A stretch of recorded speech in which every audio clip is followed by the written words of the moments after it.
So how are you all this evening?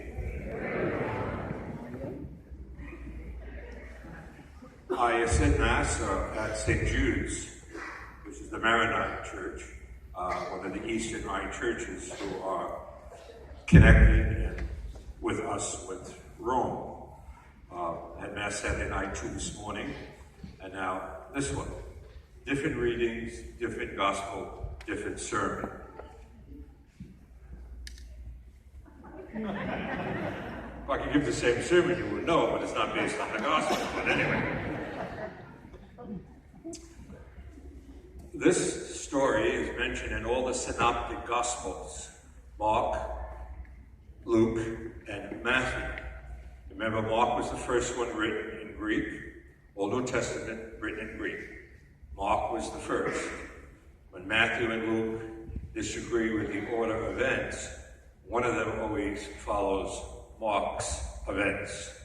And this story is in all three of them. Synoptics means put them together and they all look similar. A young man comes to Jesus and says, what do I have to do to be saved? Keep the commandments. Now, pious Orthodox Jew that Jesus was, kept not only the 10 commandments, but 615 other regulations of the law. A lot of regulations, a lot of commandments, a lot of practices. So he says, good teacher, I have done all of this. So the Lord says, yeah, that's fine. Well, why don't you go sell all that you have, give to the poor, and come follow me.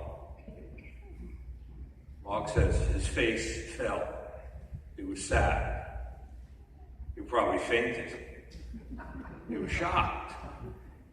Give all that I have up to the poor and follow this young rabbi.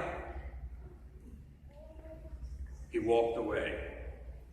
And Jesus, with loving eyes, looked very sadly on him. Now, we don't know what happened to this young rich man. The story ends here. We don't know if he eventually came back, if he did what Jesus asked him. We don't know. He's gone from the scriptures, from the three early gospel writers. Well, what does this have to do with all of us today? There's no problem in having money that you worked hard for. Some of you in this parish are very wealthy. Please stand.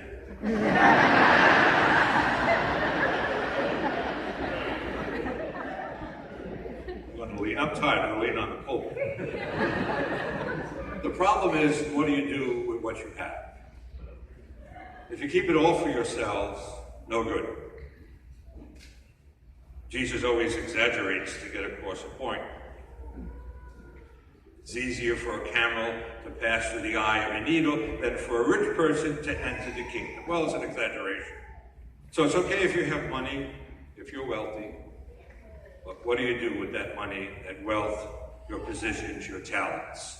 If you keep everything for yourself, then you're greedy, you're selfish. Remember, the first of all the sins is pride. Pride cometh before the fall. Remember that. So, don't get too attached to too many things. All the gadgets we have? I'm 76 now, and I don't look it. Right, guys? Come on, Jess. When I was growing up, we never had cell phones and computers. It's amazing. You give a 7-year-old kid a cell phone, he can figure it out in 5 minutes. I'm looking at the direction, plus the switches, and forget it. It's amazing. We need all that stuff. Oh, it's convenient, yeah. But we get hung up on so many things. A half of the world goes to bed hungry every night. You know what that means? We have no idea. I bet you if I came to your house, you'll have at least probably in the refrigerator some cheese, you'd have some crackers, probably some jam, I bet you everybody has peanut. Who doesn't have peanut butter? Raise your hand when you're happy. There's always something that we could eat, but going to bed hungry every night, half of the world. Something's wrong. You know, every sixth person in this world is a Catholic. Over 2.3 billion Catholics. Imagine if every sixth person in this world, Catholics, were real, authentic, generous, kind, non-judgmental. Half of the world will not be hungry. We'd have no wars. We've got a lot to do. What are you waiting for? What are you waiting for?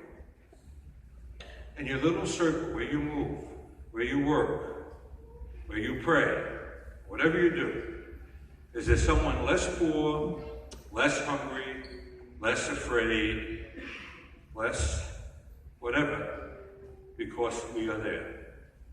And if not, why not? St. Mother Teresa of Calcutta, she was 4'4", she was a tiny thing, powerhouse, and I told you this before. She was asked, Mother, how are you going to take care of the 250,000 people that sleep on the streets in Calcutta every night? It's simple. I'll take care of them one at a time. That's what we have to do, one at a time. Do something. You know, Catholics are very cheap in supporting their churches. I mean, this is not a joke. Catholics give half of 1% of their gross income to their local parishes. Half of 1%. That's being very cheap, very stingy. Now, if you can't afford it, that's fine. But I think all of you here can afford more than half of 1% per year. Our Protestant brothers and sisters, shameless, they give at least 10% of their gross income every year to their congregations.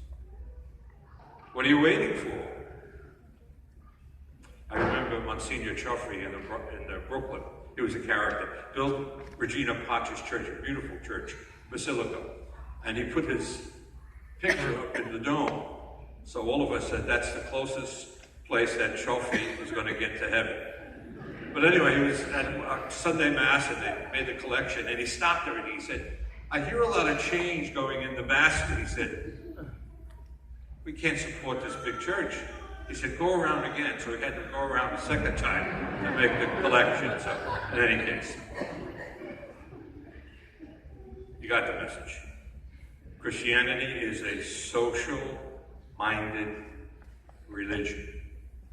We not only go to church, but we get involved where we live, where we work, where we play, in politics, government, education, science, and we bring the loving, the caring, the gentle Jesus. So we have a lot to do. You got it? Don't fall asleep here, you know? Come on. All right, now, you heard this from me before.